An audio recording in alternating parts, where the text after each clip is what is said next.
Deputy Commissioner of the NBA, Mark Tatum, it's great to speak with you. Thank you for the time today, and we were chatting a little bit beforehand. I feel like really privileged. This is my fourth time to be here for a Mavericks game. Preseason once, regular season 3 times. You've been here a lot more than 4 times though, right? I have. I've been here I've been in the NBA for 26 years now. I've probably been to Mexico City and Mexico for work at least 20 of those years. So I think I'm going on 20 to 25 years of coming to Mexico. And it's amazing. You know, this is a place where we played more games outside of the U.S. and Canada than anywhere else in the world, and just speaks to the passion that our fans here have about the game of basketball. Yeah, I believe it's now 34 games preseason and regular season, with the game that's going to happen this weekend between the Mavericks and the Pistons. And it's 10 of the last 12 regular seasons. Just the 2 COVID years were the interruptions. The Mavericks played the first regular season game here at the Palacio de los Deportes in 1997 against the Houston Rockets.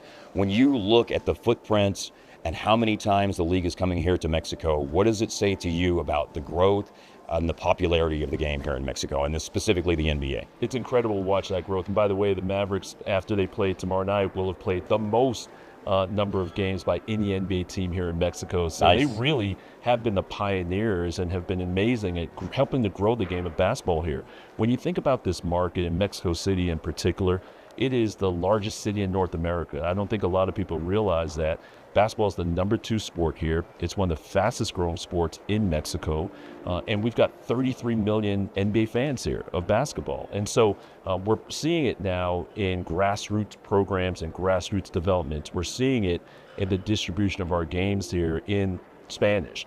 Our partners here are Amazon Prime and ESPN and Disney Plus, as well as games being available on League Pass. So our games are more available now to fans than they ever have been. And what we're seeing is just a tremendous interest in the growth of the NBA and the game of basketball. And I think what's really cool, Mark, is that the league has stepped forward in a way that no other professional sports league in America has, in terms of placing a team here, the G League Mexico City Capitanes. We read and hear about it. What can you tell us about the success of Capitanes here? They've been incredibly successful over the last 4 years since they started here in 2021. They've set records in terms of league attendance. They've set records in terms of merchandise sales, in terms of social media engagement. They actually set an all-time G League attendance record last season when they hosted the South Bay Lakers with close to 20,000 people coming to a G League game. So I see the enthusiasm that fans have here for the Capitanes, and they have been playing well, and they've been very, very competitive. They've had a number of players get called up into the NBA from their team. So it's a well-run franchise, and it demonstrates the demand for basketball here in this country. Okay, so you bring up the point about a demand for basketball. 34 NBA regular season and preseason games, a G League team. There are people who speculate about, could there be an NBA team here? I'm not going to put you on that spot, but what does the future of basketball growth, and specifically NBA growth in Mexico, look like? What do you envision in 5 to 10 years from now? Oh, I think it looks amazing. It looks like it's going to continue to grow. On that issue of expansion, it is one of those things that we're actually taking a look at right now.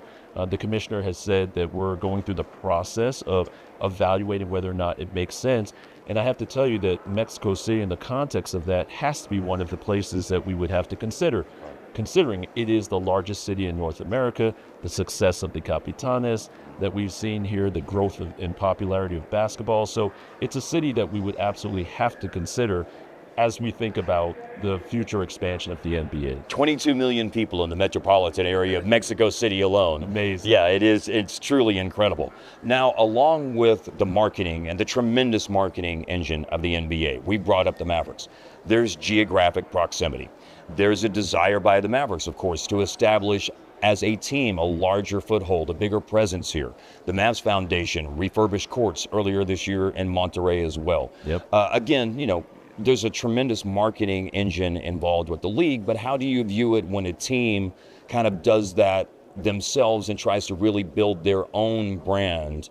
And one follow-up too, I know that you don't have a lot of time with us today. You're a busy guy. You're going to a court dedication here in Mexico City today, as a matter of fact. Yep. You mentioned in one of your answers to me earlier about grassroots growth. How important, like court dedications and things like that, what do you see when you're involved at the grassroots level here in Mexico with young people and opening their eyes to the sport of basketball and specifically the NBA? It's critical. It's part of what we do. It's part of what the Mavericks do in their communities. Whenever we go play international games, we engage with the community, and we think it's so important. Today, we're doing this court refurbishment in conjunction with the Mavericks, in conjunction with the Pistons, the Players Association, and the local government. We want to create this refurbished court for these kids to give them a place to be able to learn life lessons. Sure. Not only learn skills around basketball, but give them a safe place to be able to play and to learn the lessons of leadership and adversity and hard work. Those are life lessons that will stay with these kids forever. And we also know that the most passionate fans of the NBA became fans when they were young, and they were way more likely to have played basketball growing up. So if we can make that investment in these youth today, chances are they're going to grow up to be future Mavs fans going forward. That's a wonderful answer, and it is real talk too. I mean, there's such great life lessons to be learned from this sport, and a safe place for children is a wonderful thing. Finally, let me ask you this. So we talked about the growth in Mexico. Of course, there's regular season games in other European cities. There's support of the Basketball Africa League. There's obviously, it seems like there's going to be an NBA involvement with a professional league in Europe. Just give us a 5 to 10 year broad overview of where you see international growth of the game in that time frame. We are